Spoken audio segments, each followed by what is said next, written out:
ছাত্র আন্দোলনের যে ব্যানারে এসে আমরা একত্রিত হয়েছে, সে ব্যানারকে উল্লেখ পর্যন্ত করা হয়নি। একই সাথে বাংলাদেশের সমস্ত শ্রেণী পর্যায়ের মানুষের যে লড়াই, জুলাই গণ অভ্যুত্থান, প্রাইভেট বিশ্ববিদ্যালয়, মাদ্রাসা, রিক্সা চালক, ভ্যান চালক, ট্রাক চালক, ছিন্নমূল মানুষ, পথশিশু, প্রত্যেকের যে অংশগ্রহণ, মাল্টিমিডিয়া সাংবাদিক, ব্যাংকার, পেশাজীবী, প্রত্যেকের অংশগ্রহণকে স্বীকৃতি দেয়া হয়নি। এই স্বীকৃতি দিতে হবে। এবং একই সাথে আমরা বলেছি যে এই জুলাই সনদের মধ্য দিয়ে যে বিচারিক হত্যাকাণ্ড হয়েছে এই বাংলাদেশে, শাপলা, পিলখানা সহ এই বিভিন্ন হত্যাকাণ্ড হয়েছে, হত্যাকাণ্ডগুলোর বিচারের প্রক্রিয়া আমরা দেখতে চাই, সেটা স্পষ্ট করতে হবে।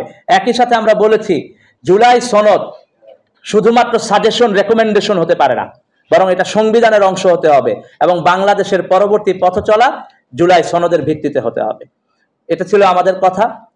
এরপরে আমরা বলেছি যে বাংলাদেশে চাঁদাবাজি এবং দুর্নীতির বিরুদ্ধে আমাদের একটা সংগ্রাম, এই সংগ্রাম হলো জুলাই গণ অভ্যুত্থানের মধ্য দিয়ে এই সংগ্রামে জনগণ রায় দিয়েছে, ইতিবাচক রায় দিয়েছে। সুতরাং তথ্য উপদেষ্টা মাহফুজ আলম যে বলেছেন একটা সার্কেল এবং রতি মহারথীদের কথা, আমরা স্পষ্টভাবে জানতে চাই কারা তারা, সেটা আপনারা জাতির সামনে এক্সপোজ করুন এবং একই সাথে দুদকের কাছে সেই ব্যাপারে তথ্য দিন।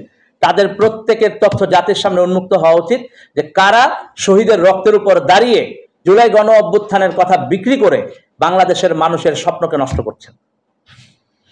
Thank you.